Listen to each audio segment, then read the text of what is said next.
Coming up on Mountain News this morning, one of the candidates running for Kentucky's top office kicked off his campaign yesterday. And as the heat cranks up, more pools will start to open if they can find enough lifeguards to staff them. Dedicated to Eastern and Southern Kentucky, this is WYMT Mountain News this morning. Good morning. It's 5:31. I'm Dakota Makris. It's Thursday. It's not Wednesday. Goodness, let's take it over to Brandon. How do I not know what day it is? You've been up longer than I have, and it's okay. This is just what we are. It's Friday Eve. It is Friday Eve. There you go. Thank goodness. We're getting closer to the weekend every day, and hopefully we'll get through today without any major issues. But we are tracking some rain out there this morning on Live Pinpoint Doppler radar. We'll take you into a couple of spots that are a little bit more on the heavy side there, just around Hazard, back over toward Hyden. Seeing some pretty good rain this morning. We're scooting up the road just a little bit. A good pocket there with some lightning involved it's just south of Prestonsburg, close to Martin and McDowell, scooting across into Pike County, just north of Pikeville there. So if you're traveling US 23 there between Pikeville and Prestonsburg, going through a gully washer right now. Nothing severe, just some heavy rain out there. Temperatures in the 60s and 70s, from 60 in Clintwood to 71 in Jackson this morning. So a big contrast there. Dew points still way up there, but there is some relief coming. Trust me on that. We'll see dew points in the 50s by tomorrow morning.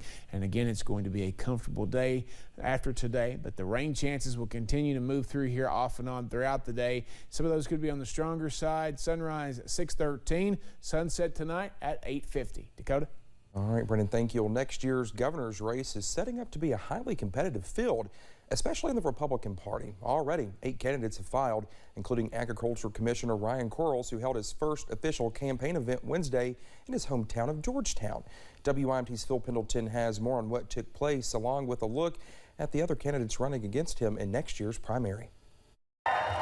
Ryan Quarles is the 3rd constitutional officer to jump into the race for governor. Only in America can a farm kid who grew up in a tobacco patch aspire to run for governor one day. Quarles has been critical of Governor Andy Beshear, especially during the COVID-19 pandemic. He even shut down Main Street businesses, our moms and pops, while keeping the big businesses open, essentially picking winners and losers. Quarles has a hefty resume, including 2 masters, a doctorate, serving in the legislature, and is in his 2nd term as ag commissioner. I think that working with others is an essential part of leadership.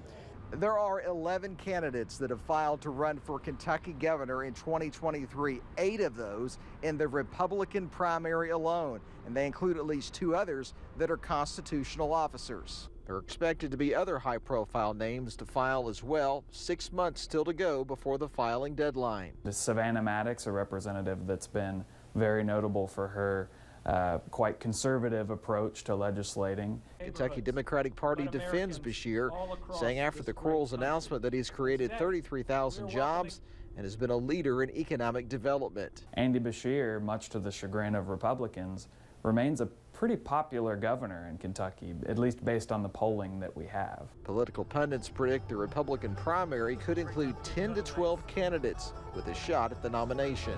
In Scott County, Phil Pendleton, WYMT Mountain News. Well, there are still 11 months before the primary, which will take place May 16th of 2023.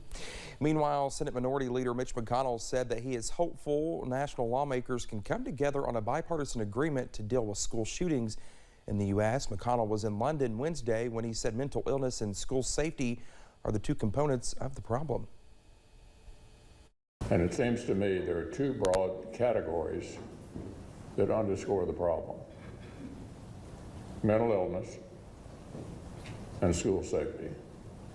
So hopefully we can find a way to come together and make some progress on this horrendous problem, consistent with our Constitution and with our values.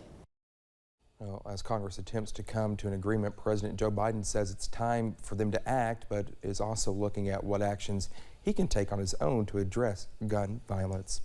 The formula shortage nationwide continues, and in Kentucky, well, it's gotten worse. State Senator Whitney Westerfield of Hopkinsville says he has reached out to the Beshear administration to get answers for those in his district. The administration told him the Department of Health is inquiring with the USDA on a greater solution. Westerfield says he would support a special session on the issue, focusing on solutions to combat the shortage and also ones that would prevent future issues. Our sister station, WBKO, reached out to the governor's office for an additional response and to see if he has plans to call a special session, but they have not heard back. A new medical transportation service is coming to the Tri-County area of southeastern Kentucky, offering patients rides to and from medical services. Our Jade Saylor talked with the local nurse who had the idea earlier this year about the transportation becoming a reality this summer. Priority Medical Transport will be the new transportation service for patients needing a ride to or from any medical care service based in Whitley, Knox, and Laurel County. Just to bridge that gap, the average wait time in Kentucky for a patient when they're discharged is around 7-8 hours before a transport can get to them. As of now, the ride will be a van that can hold a patient and 2 family members or a guest with them. So people in wheelchairs can ride safely. It is inspected daily. It was inspected by an ASC certified mechanic. We are approved from the state. I'm fully insured. The price of rides will vary depending on pickup and mileage, but owners are currently looking for ways to get insurance for patients in need of rides. My hope is to get Medicare, Medicaid funding. I am in the process of trying. They are always looking for volunteers, but especially right now while the project is taking off. People are willing to jump in and help for a fraction of probably what they're getting paid, just because they know how dire the need is. I've had so many people, like nurses, reach out and they're like, Lindsay, this is amazing.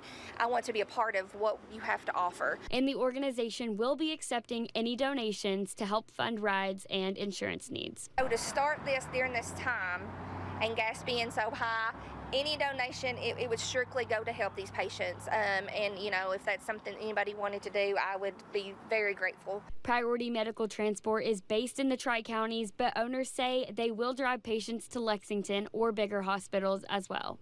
In Corbin, Jade Saylor, WIMT Mountain News. If you are a patient in need of a ride or someone that would like to help by volunteering or donating, you can call 606-620-4434.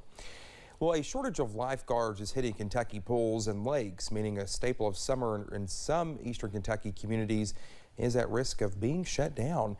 The Perry County Pool is busy during these hot days, and officials with the Perry County Park say they are fortunate to have enough lifeguards for now.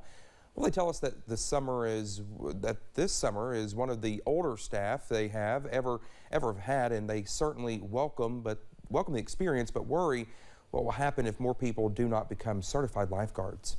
You get to hang out with your friends and make a little money, but it is vital for all the kids to have a place to go swim and somewhere to go in the summer, something to do. Well, near Prestonsburg, an on-the-water obstacle course was planned to open Memorial Day weekend, but was delayed due to a shortage of lifeguards. An old rail yard in one eastern Kentucky county is getting a facelift thanks for a big grant from the Environmental Protection Agency. Garrett Weimer and photojournalist Darnell Crenshaw show us what's on track for the space. All aboard, because this train is on the move. Trust me, it's moving, just on a different economic track. It was decommissioned as an active rail yard in the early 2000s, and we purchased the property in 2018 to reuse it and revitalize it. The rail yard will now be known as The Yard. This 45-acre plot of land in the center of Estill County will be transformed into an outdoor concert venue. Other attractions on this space will include restaurants and train rides. The Kentucky Steam Heritage Corporation will oversee these changes. There's a lot of activity in eastern Kentucky trying to figure out a good way to revitalize the economy here, and one of the big things is tourism. Another attraction in the works is a museum dedicated to the workers in the rail yard. Operations started here in the early 1900s with coal railed out of eastern Kentucky to the rest of the country. Railroad workers lived and built the nearby city of Ravenna. In this area, the train was literally the economic engine. David Harrison was a train conductor for 36 years. He says he likes the plans because active trains are still in the picture. A lot of people have interest in, especially, steam trains. Even, a lot of them never had a chance to actually ride on a train. For this project, this is the first stop on a long track. More funding is needed to keep it chugging along. A lot of hard work, a lot of belief, a lot of local support, and we have a lot of people that are now believing in the project. It's scheduled to be complete in the next 3 to 5 years. Hopefully tourism dollars will turn Ravenna back into the little town that can. In Estill County, Garrett Weimer, WYMT Mountain News. Well, the Kentucky Steam and Heritage Corporation expects to hire 50 to 75 people on staff when the yard is fully operational. Country music star and West Virginia native Brad Paisley spent part of his evening at the Greenbrier. Well, he was there in support of the Game Changer program, along with Senators Joe Manchin and Shelley Moore Capito. It aims to create environments in West Virginia schools which prevent student drug use. You know, when I moved away, this wasn't necessarily the issue that it is now, and most of it happened sort of after that, and I come home to almost a different state. So it's the least I could do. I mean, I'm glad to be here. In any way I can help somebody understand what they're trying to do with Game Changer, it's going to be, I think this can be very successful, and so we have to make it work. The Game Changer program is in collaboration with the Hazelton Betty Ford Foundation. Well, the bids were made, and the winner now holds the Noah Thompson cutout. Hillbilly Hibachi, the popular Louisa-based food truck, auctioned off a life-size cutout of Thompson signed by the American Idol winner. The winning bid was nearly $1,300 to a lucky Joseph Gary. The money from the auction will go to the Lawrence County High School Choir. Well, still ahead, and how the new season for one popular Netflix show is bringing in some big numbers for the streaming giant. And rain chances are moving in and temperatures are going to start falling. How long will our break from the heat last? I'll have the answer in about 3 minutes.